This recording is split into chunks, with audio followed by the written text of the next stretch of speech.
Beberapa hari lalu, Kabupaten Pati, Jawa Tengah, diguncang aksi demonstrasi terbesar sepanjang sejarahnya. Ribuan orang turun ke jalan, kantor bupati diserbu, hingga akhirnya berujung ricuh. Apa yang sebenarnya terjadi di Pati? Jadi, ada kebijakan dari pemerintah Kabupaten Pati, yang dipimpin oleh Bapak Sudewo, yang menaikkan tarif pajak bumi dan bangunan perdesaan dan perkotaan, atau yang disingkat PBBP 2 hingga 250%. Masyarakat Pati pun keberatan dan menolak kebijakan tersebut, walaupun kenaikan tarif tersebut masih masuk batas maksimal, dan tidak diberlakukan untuk seluruh objek pajak. Nah, bukannya memberi solusi dengan baik atau berdiskusi dengan masyarakat, Bupati Pati atau Bapak Sudewo ini, malah menantangnya dan berikut pernyataannya. Jangan hanya 5.000 orang, 50.000 orang saya suruh ngerahkan. Saya tidak akan gentar. Saya tidak akan merubah keputusan. Tapi ingat, sebuah ucapan bisa jadi bensin di tengah api.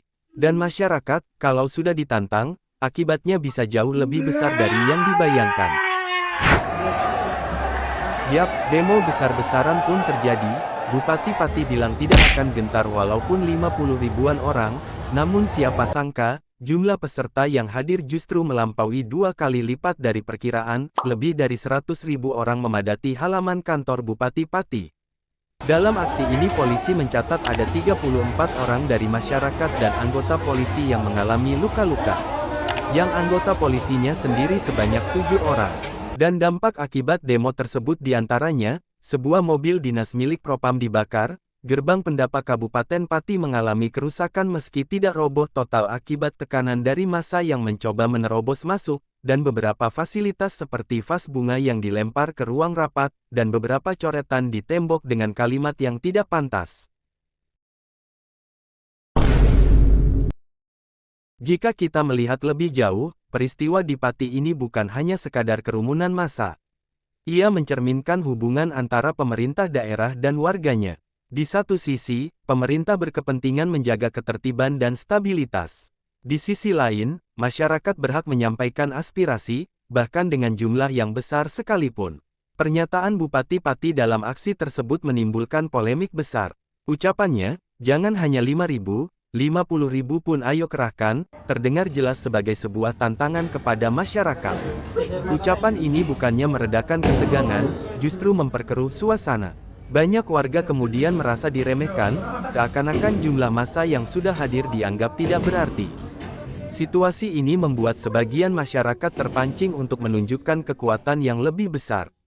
Akibatnya, potensi eskalasi semakin tinggi, dan akhirnya benar terjadi kericuhan yang merugikan semua pihak.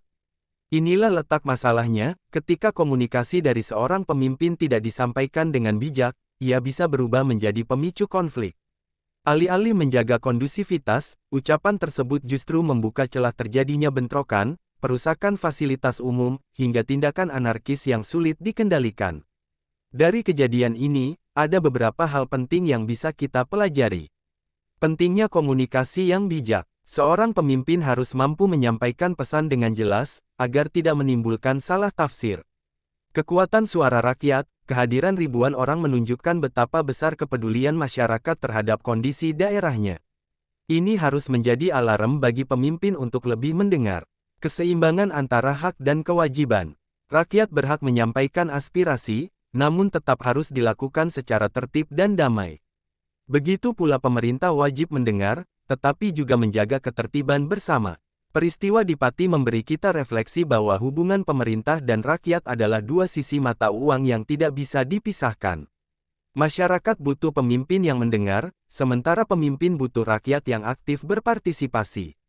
Pertanyaannya sekarang, bagaimana kita bisa menciptakan dialog yang sehat, tanpa saling menantang, tanpa saling curiga?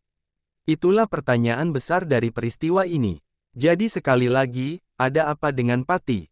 Jawabannya, ada cerminan bagi kita semua, tentang kepemimpinan, partisipasi, dan kebijaksanaan dalam bersikap.